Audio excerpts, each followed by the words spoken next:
Hello guys, आपका इस channel में वेलकम है। आज मैं प्रॉपर्टीज ऑफ पॉजिटिव इंटीजर्स के बारे में जिक्र कर रहा हूँ। धन पूर्णांकों की विशेषताएं। प्रॉपर्टीज ऑफ पॉजिटिव इंटीजर्स, आखिर ये कैसे हम समझेंगे? इस तरह का प्रश्न सीटेट में पूछा जाता है। जैसे कि धन पूर्णांकों में योग और गुणन की संक्रियाएं निम्नलिखित नियमों का पालन करती है। किस नियम का पालन करती है, इस तरह से प्रश्न रहता है। तो पहली प्रॉपर्टी आप देख रहे हैं, क्लोजर प्रॉपर्टी होता है। फर्स्ट प्रॉपर्टी जो है वो क्लोजर प्रॉपर्टी है। संबरक नियम, क्लोजर लॉ, क्लोजर लॉ बोलते हैं इसको, संबरक नियम। ये नियम आखिर है क्या? तो देखिए दोस्तों, आपको सीटेट ने जो पूछा है प्रश्न कैसे रहता है, दो धन पूर्णांकों का योगफल सदैव एक धन पूर्णांक होता है। ये लाइन लिखा रहेगा, दो धन पूर्णांकों का योगफल सदैव एक धन पूर्णांक होता है। और लिखा रहेगा कि ये किस नियम का प्रतिपालन करता है। ऑप्शन में दे देगा संबरक नियम, वितरक नियम, सहचर्य नियम, या इनमें से कोई नहीं। तो इस तरह से ये संबरक नियम होगा। आप ध्यान रखेंगे कि दो धन पूर्णांकों का योगफल सदैव एक धन पूर्णांक होता है, यानी 4 + 7, 4 + 7 11 होगा, चाहे 11 + 9 20 होगा। यानी दो धन पूर्णांक है 4 और 7, उसका जोड़ भी 11 धन पूर्णांक ही हुआ, नेगेटिव पूर्णांक नहीं होगा। 11 और 9 जोड़ेंगे तो 20 होगा, इसमें नेगेटिव पूर्णांक नहीं होगा। यानी यदि a और b दो धन पूर्णांक हो तो a + b भी आपका धन पूर्णांक ही होगा। और इसी नियम को योग का संबरक नियम कहते हैं। योग का संबरक नियम कहते हैं दोस्तों। क्लोजर लॉ संबरक नियम, योग का संबरक नियम कहते हैं। ठीक है, ये योग का संबरक नियम हो गया। और इसी तरह से सॉरी, ये आया नहीं, ये योग का संबरक नियम हो गया दोस्तों। योग का संबरक नियम हो गया, यानी 4 + 7 = 11 है, तो ये दो धन पूर्णांकों का जोड़ धन पूर्णांक हुआ, यानी योग का संबरक नियम हुआ। a और b दो धन पूर्णांक हो तो यह a + b धन पूर्णांक होगा, ये संबरक नियम हुआ। अब गुणनफल में चलते हैं हम लोग। आप गुणनफल में देखिए,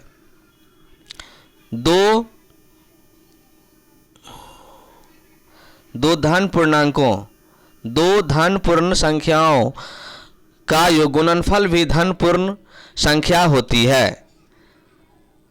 7 × 6 यहाँ दिखाया है, आप देख लीजिए। 7 × 6 7 छक्के 42 होगा दोस्तों।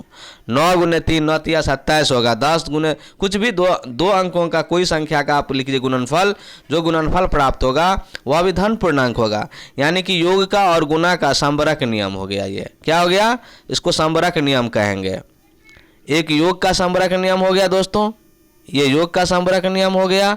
और यहाँ पर इस नियम को गुणन का संबरक नियम कहेंगे। यदि a और b दो धन पूर्णांक हो तो a × b बराबर कोई धन पूर्णांक होगा, धन संख्या होगा, कोई धन संख्या होगा ये। ठीक है, यानी इस प्रकार से हमने दो नियम संबरक नियम में सीखा। क्या सीखा? इसको अंडरलाइन कर लीजिए, यही चीज़ रहेगा सीटेट में रहता है कि यदि दो धन पूर्णांकों का योगफल सदैव एक धन पूर्णांक होता है तो क्या कौन से नियम का ये प्रतिपालन कर रहा है संख्या के क्रियाओं में। तो आप लिखेंगे संबरक नियम, कोई इसमें लिखा रहेगा वितरक नियम, सहचर्य नियम, निरसन नियम। तो आप एक ऑप्शन ऐसे 4 ऑप्शन लिखा रहता है, देखिए 1 2 3 और 4। तो लिखा रहेगा संबरक नियम, संबरक नियम, समझिए। ये लिख करके ये लाइन लिख देगा, ये प्रश्न हो गया संबरक नियम। कहीं लिखा रहेगा वितरण नियम, वितरण नियम, कहीं लिखा रहेगा आपका बंटन, ये हो गया सहचर्य नियम, सहचर्य नियम लिखा रहेगा। इनमें से कोई नहीं, नन मान लीजिए।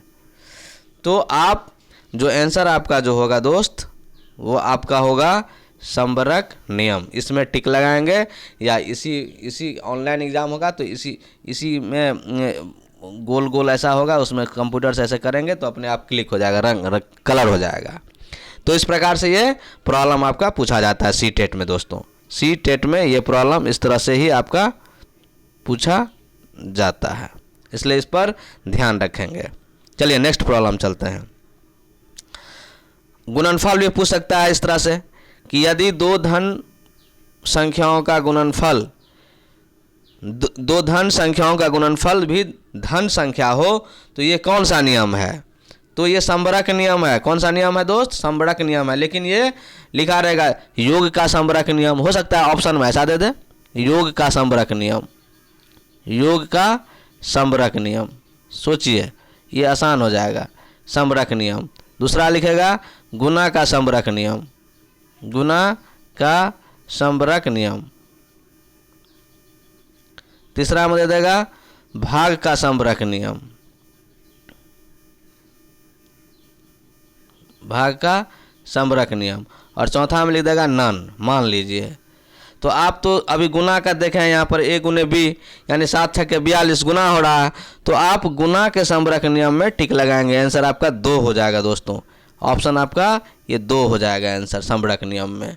ठीक है, चलिए नेक्स्ट चलते हैं।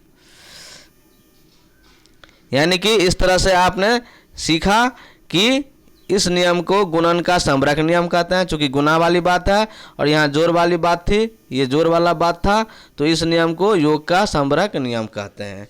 अब नोट में धन पूर्णांकों में व्याकलन तथा भाग की क्रियाओं में से संबरक नियम लागू नहीं होता है। यानी अब ध्यान रखना है कि घटाव की प्रक्रिया और भाग की प्रक्रिया संबरक नियम में लागू नहीं होता है। ये दो चीज़ लागू नहीं होता है, घटाव और भाग। यानी कि व्याकलन घटाव को बोलेंगे और भाग की क्रिया को डिवाइड बोलेंगे।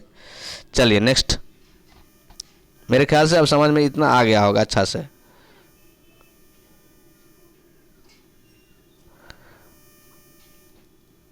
अब दूसरा नियम हम चलते हैं क्रम विनिमय नियम की ओर दोस्तों। क्रम विनिमय नियम, कम्युलेटिव लॉ। क्रम विनिमय, क्रम चेंज हो जाएगा, क्रम बदल जाएगा। यानी देखिए दो, यहाँ पर देखिए बढ़िया से, दो धन पूर्ण संख्याओं का योगफल उनका क्रम बदलने पर भी वही रहता है, अर्थात उनके योगफल पर संख्याओं के क्रम बदलने का कोई प्रभाव नहीं पड़ता है। जैसे 6 + 5, 6 5 जोड़ेंगे तो कितना होगा? 11 होगा। इसका क्रम बदल दीजिए, पहले 5 को लिख लीजिए, बाद में 6 को लिखिए, तो 5 6 भी 11 होगा। वैल्यू में कोई अंतर हुआ? नहीं, योगफल में दोस्तों कोई अंतर नहीं हुआ। इसी को कहते हैं क्रम विनिमय का नियम। तो फिर देखिए इसके डेटा को, लिखे हुए डेटा को देखिए, 6 + 5, 6 + 5 11 हो गया। क्रम बदलने पर यहाँ देखिए दोस्तों क्रम बदला जा रहा है, क्रम बदलने पर 5 + 6 11 हो गया। यानी इस तरह से अगर रहेगा तो समझ जाएंगे कि ये क्या है, 6 + 5 अब बराबर 5 + 6 अगर लिखा रहेगा तो समझ लीजिए ये क्रम विनिमय का नियम है। दूसरा तरीका से लिखा सकता है प्रश्न में कि यदि a b दो धन पूर्ण संख्या हो तो a + b बराबर b + a किस नियम को फॉलो करता है, किस नियम का प्रतिपालन करता है? तो लिखेंगे इस गुणनफल कहाँ है, ये जोड़ है ना, ये योग का क्रम विनिमय नियम कहते हैं। इसे योग का क्रम विनिमय नियम कहेंगे, यहाँ योग होना चाहिए। इसे योग का क्रम विनिमय नियम कहते हैं। आप क्रम बदल देंगे तो गुना में भी कोई अंतर नहीं होगा दोस्तों। गुना में भी आप कर सकते हैं इसी तरह से। जैसे गुना में आप देख लीजिए 6 × 5, 6 × 30 और 5 गुने क्रम बदल दिए 6, ये भी 30 हो गया। यानी इस दोनों सिस्टम में दोस्तों गुणनफल में कोई प्रभाव नहीं पड़ता है। यानी गुणनफल में प्रभाव नहीं पड़ेगा तो ये यहाँ पर अगर हम a × b कर दें और यहाँ b × a कर दें, देखिए दोस्तों a × b बराबर b × a, तो इस गुणनफल का क्रम विनिमय नियम कहते हैं। इसे गुणनफल का क्रम विनिमय नियम कहेंगे यदि गुना रहेगा तब। और जोड़ था तो जोड़ का नियम कहेंगे। यानी दो धन पूर्णांक संख्याओं का योगफल उनका क्रम बदलने पर भी वही रहता है, याद रखेंगे। ये क्रम विनिमय नियम हो गया। और दो धन पूर्णांक संख्याओं का गुणनफल यहाँ लिख देंगे, उनका क्रम बदलने पर भी वही रहता है, तो उनके यहाँ पर लिखेंगे गुणनफल पर संख्याओं के क्रम बदलने का कोई प्रभाव नहीं पड़ता है, यानी कि उसे गुणनफल का क्रम विनिमय नियम कहेंगे। यानी क्रम विनिमय नियम भी आपका जोड़ और गुणा पर काम करता है दोस्तों, जोड़ और गुणा पर काम करता है दोस्तों। अब नेक्स्ट चलते हैं साहचर्य नियम की ओर। साहचर्य नियम देखिए दोस्तों, ये आपका साहचर्य नियम है, एसोसिएटिव लॉ, एसोसिएटिव लॉ।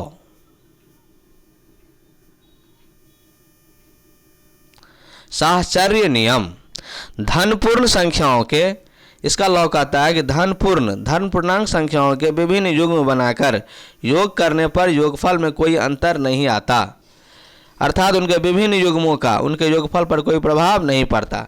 किसी भी तरीके से बहुत सारे संख्याओं को आप जिस तरीके से भी जोड़िए, युग्म बनाकर जोड़िए, बिना युग्म बनाकर जोड़िए, तो भी वो गुणनफल में योगफल में कोई अंतर नहीं पड़ेगा। जैसे एक उदाहरण के द्वारा आप देखिए, यहाँ पर देखिए 4 + 7 + 9, 4 + 7 + 9, इसको जोड़ेंगे तो 4 7 11, 11 9 20 होता है दोस्तों, ये 20 होता है।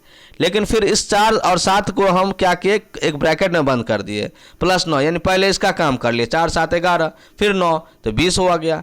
फिर अब क्या किए, इस 4 को ब्रैकेट के बाहर छोड़ दिए और 7 9 को ब्रैकेट में ले लिए। देखिए दोस्तों, इस दूसरी पंक्ति में देखिए, कलर मैं चेंज कर देता हूँ तो समझने में थोड़ा सा दिक्कत आपको नहीं होगी। दूसरी पंक्ति में देखिए, यहाँ 7 और 9 को क्या किया हमने, ब्रैकेट के अंदर ले लिया, 4 को बाहर कर दिया, तो 9 7 16, 16 4 20, फिर भी 20 आएगा।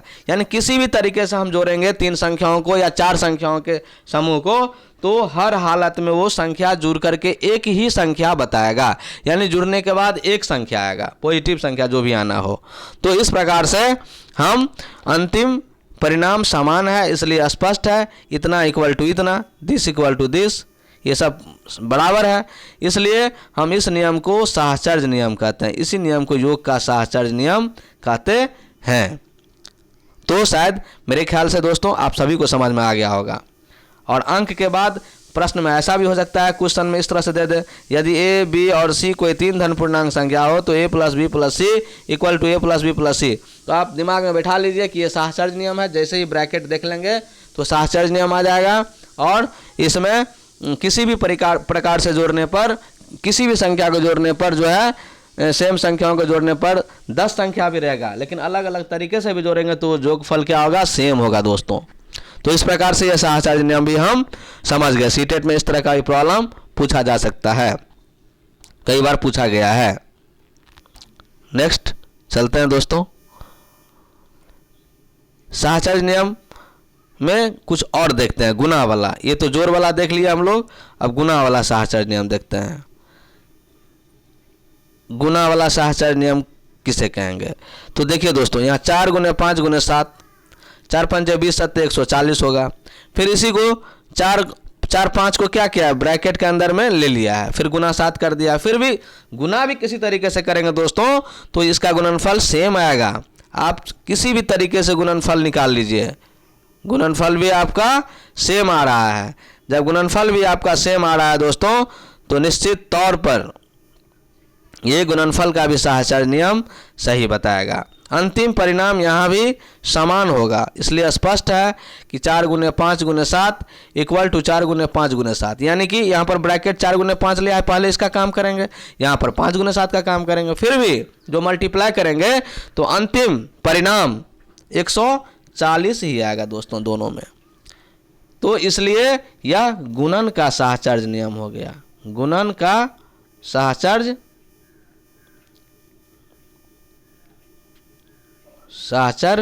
नियम कहलाता है, गुणन का साहचर्य नियम कहलाता है दोस्तों। तो इस प्रकार से आपने इस चीज़ को सीखा। अब नेक्स्ट देखते हैं, फिर से देखिए, यदि ऐसा क्वेश्चन रह सकता है। यदि ए कॉमा बी और सी कोई तीन धन पूर्ण संख्या है तो ए गुने बी गुने सी बराबर ए गुने बी गुने सी, जहाँ पर ए और बी को ब्रैकेट में बंद किया है फर्स्ट में, यहाँ पर बी क्रॉस सी को बी गुने सी को बंद किया है, तो ये भी साहचर्य नियम का प्रतिपालन करते हैं। अब मेरे ख्याल से इसमें कोई आपको दिक्कत नहीं होगा दोस्तों। अब चलते हैं नेक्स्ट वितरण या बंटन नियम की ओर, डिस्ट्रीब्यूटिव लॉ। ये तो और भी आसान है, जिसको देखिए, बहुत ही आसान नियम है दोस्तों। वितरण नियम, डिस्ट्रीब्यूटिव लॉ, वितरण या बंटन का नियम। यदि तीन धन पूर्णांक हो, कोई तीन धन पूर्णांक हो, यदि 4, 5, 7 तीन धन पूर्णांक हो, तो हम क्या जानते हैं, 4 गुने 5 प्लस 7, यहाँ पर ऐसा है, इसमें गुना और जोड़ का संपर्क है। देखिए प्रक्रिया है, 4 गुने 5 प्लस 7, तो 4 गुने 5 लिख सकते हैं इसको, या 5 गुने 7 है तो पहले 7 5 को ब्रैकेट में बंद कर देंगे तो जोड़ लेंगे, 7 5 12, 12 चौका 48 हो गया। अब देखिए इसको बंटन नियम में क्या करेंगे, 4 गुने 5 करेंगे एक बार, फिर प्लस है तो प्लस कर देंगे बीच में, और फिर 4 गुने 7 करेंगे, यानी 4 पंचे 20 हो गया एक बार, और 4 सत्ते 28 हो गया, 20 20 40 8 48, ये भी सेम हो गया। यानी इस प्रक्रिया में भी दोनों प्रक्रियाओं के बावजूद जो अंतिम रिजल्ट आते हैं वो समान होते हैं दोस्तों। इसलिए इस तरह का जब लिखा रहे कोई संख्या 3 अंकों का, तो आप देख लीजिए कि बंटन किया गया है यहाँ पे, यानी कि ये बंटन का नियम हुआ, यानी योग पर गुणन का वितरण नियम है, योग भी है और योग पर गुणन का वितरण नियम है। इस तरह से ए गुने बी प्लस सी बराबर ए गुने बी प्लस ए गुने सी, इस तरह से आप लिख सकते हैं। वितरण नियम कोई बड़ा नियम नहीं है, आपने समझ लिया कि ये वितरण नियम है। जब तक आप नहीं एक बार स्टडी किए हैं तब तक आपको प्रॉब्लम हो सकता है, कन्फ्यूजन हो सकता है, लेकिन जब दोस्त आप 1 2 3 बार इस वीडियो को देख लेंगे तो मेरे ख्याल से साहचर्य नियम, वितरण नियम, संबरक नियम में आपको किसी भी प्रकार का प्रॉब्लम नहीं होगा, क्रम विनिमय नियम में भी प्रॉब्लम नहीं होगा। तो वितरण नियम समझ गए, इसका अलजेब्रा में ज़्यादातर प्रयोग होता है। जैसे मान लीजिए x है और गुना है और y प्लस z है, तो बच्चे क्या करेंगे, गुना करने में दिक्कत नहीं होना है उसको, ये अगर ये जानेगा तो x को y से गुना करेगा पहले तो xy हो जाएगा, प्लस x को z से गुना करेगा तो xz हो जाएगा। यही है वितरण नियम। ठीक है दोस्तों, अब नेक्स्ट चलते हैं। हाँ, एक चीज़ और यहाँ पर नोट्स है, इसको देख लीजिए। गुणन पर योग का वितरण नियम लागू नहीं होता है। गुणन पर योग का वितरण नियम लागू नहीं होता है, अर्थात a प्लस बी गुने C is not equal to a plus B गुने a प्लस सी। देखिए दोस्तों, कभी कभी ऐसा भी कन्फ्यूजन कर देगा आपको देख करके। ये गुणन पर योग का वितरण नियम लागू नहीं होता है, जबकि योग पर गुणन का वितरण नियम लागू होता है। ये योग है, योग पर, यहाँ भी कुछ गलती लिखा है, यहाँ गुना होगा। योग पर गुणन का नियम लागू होता है पर गुणन पर योग का नियम लागू नहीं होता। जैसे ए बी गुने सी कर दिए हैं और ए प्लस कर दिया है, तो ए यहाँ बी पर जुटेगा नहीं, ये गड़बड़ हो जाएगा। ठीक है दोस्तों, बिल्कुल रॉन्ग हो जाएगा, इसको देख के समझिए। कोई बड़ा चीज़ नहीं है ये, आपको मैं लिख करके भी दिखा देता हूँ। मान लीजिए ए है प्लस बी गुने सी है, तो आप ऐसा नहीं करेंगे इसको कि ए यहाँ से ए या प्लस बी ले लेंगे और फिर बीच में गुना है तो गुना कर देंगे और ए प्लस सी ले लेंगे। ये कदापि नहीं सही होगा, ये बिल्कुल रॉन्ग है। इसलिए गुणन पर योग का वितरण नियम लागू नहीं होता है दोस्तों। अब नेक्स्ट चलते हैं।